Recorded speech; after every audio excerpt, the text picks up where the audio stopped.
Episode 3 of Dept Q begins with Merritt's kidnappers deciding to turn up the pressure to make Merritt talk.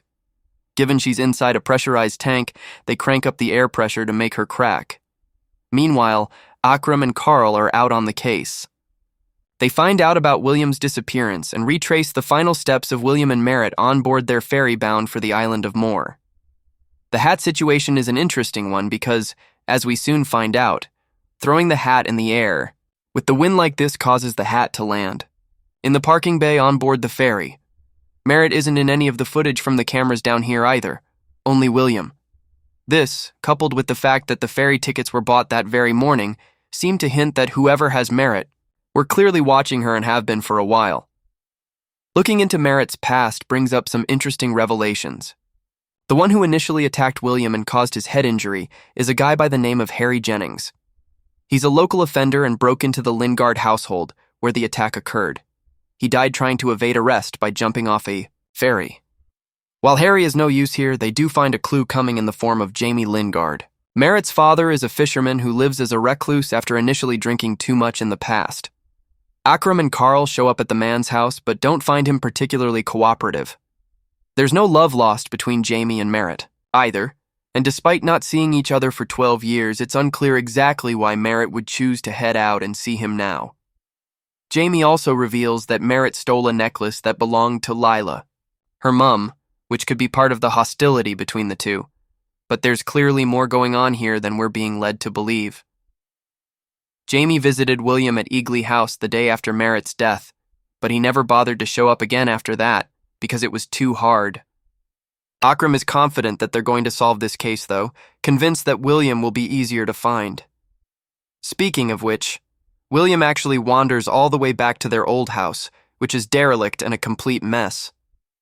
He heads up to his old room where he finds a number of drawings of Merritt and his father. Interestingly, there's also one of an aquatic bird called a loon, although apparently the episode makes note of it being a boobry, and as someone who isn't a birdwatcher, I'm guessing this is correct.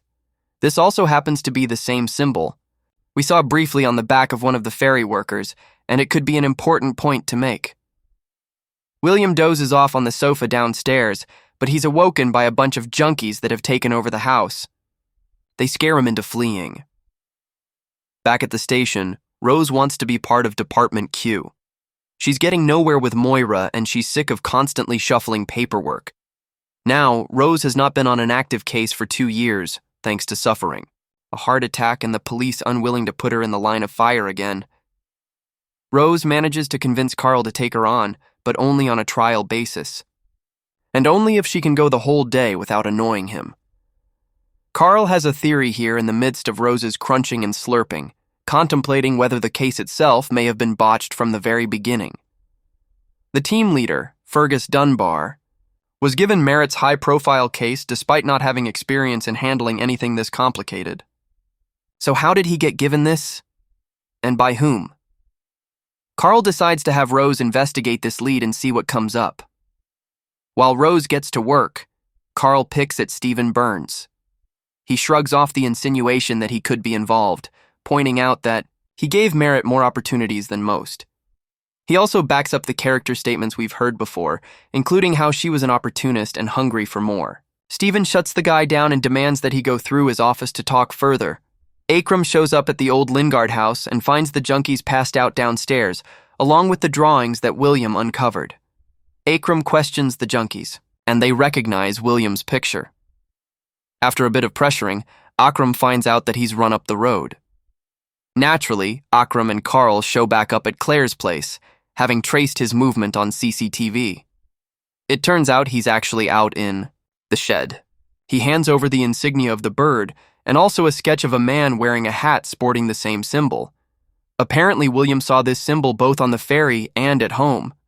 Flashbacks later in the episode confirm as much, with William spotting a man at the window watching him and Merritt one night. Carl heads back to see Hardy, who has read through the file and has theories of his own. He believes this is a crime of opportunity, and Merritt simply bumped into the wrong person. Hardy wants to help out, but he needs a computer in order to dig deeper here.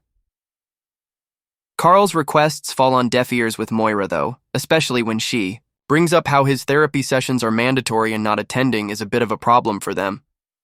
Rachel is inside her office and alone. She brings up his panic attack, having seen the press conference and knowing there's more going on here. Back. In the basement, Carl sends Rose out on assignment. She's to head back to Moore and chat up the local officer Cunningham and find out about the case. He gives no illusion over why he's choosing her, given she's a woman and can sweet-talk her way into getting the job done. Before she leaves, Rose looks over the evidence and checks out the aquatic bird, which she traces back to being a boobry.